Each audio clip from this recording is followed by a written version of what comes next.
तो दोस्तों आज की इस वीडियो में हम देखेंगे कूलाम का नियम क्या होता है। आइए समझते हैं। दोस्तों मान लीजिए आप पास दो आवेश हैं, एक का नाम हमने दे दिया Q1, एक का नाम दे दिया Q2। इन दोनों आवेशों के बीच की दूरी मान लीजिए R है। जैसे मान लीजिए एक आवेश यहाँ पे है, एक आवेश यहाँ पे है। इन दोनों आवेशों के बीच की जो दूरी है ना वो R है। ठीक, दो आवेश है, आवेशों के बीच दूरी R है। एक चीज और इसमें मान लेना है आपको, ये दोनों आवेश स्थिर आवेश हैं, तो इनके बीच जो बल लगेगा, अब आप भी जानते हैं कि जब दो आवेश होते हैं तो उनके बीच में बल लगता है। बल दो प्रकार का हो सकता है, या तो आकर्षण बल हो सकता है और या तो प्रतिकर्षण बल हो सकता है। तो जो इनके बीच बल होता है ना,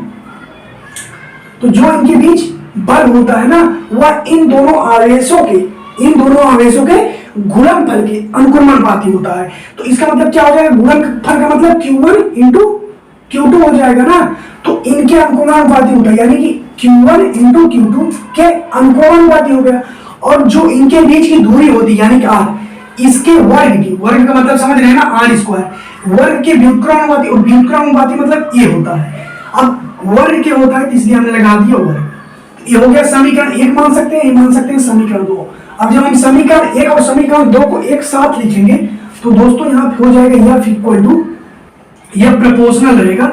अब यहाँ पे लिखेंगे Q1 Q2 अपान में R स्क्वायर। ठीक, अब जब ये प्रपोर्शनल का साइन हटेगा यानी सिंबल हटेगा तो यहाँ पे आ जाएगा एक कांस्टेंट जिसे हम कहेंगे K इक्वल टू क्या हो जाएगा, Q1 Q2 अपान में R स्क्वायर। ठीक,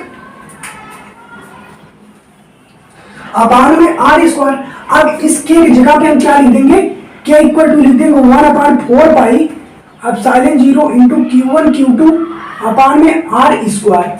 ठीक दोस्त, ये लिख सकते हैं, ये भी लिख सकते हैं, अथवा दोस्तों अगर आप इतने से भी संतुष्ट नहीं है तो आप यहां पे लिख सकते हो F इक्वल टू, हाँ दोस्तों दिख रहा है, मुझे लगा कि नहीं दिख रहा होगा। इसका मान होता है 9 × 10 की घात 9, तो 9 × 10 की घात 9 लिख सकते हो यहाँ पे Q1 Q2 अपान में R स्क्वायर। तो ये भी लिख सकते हो।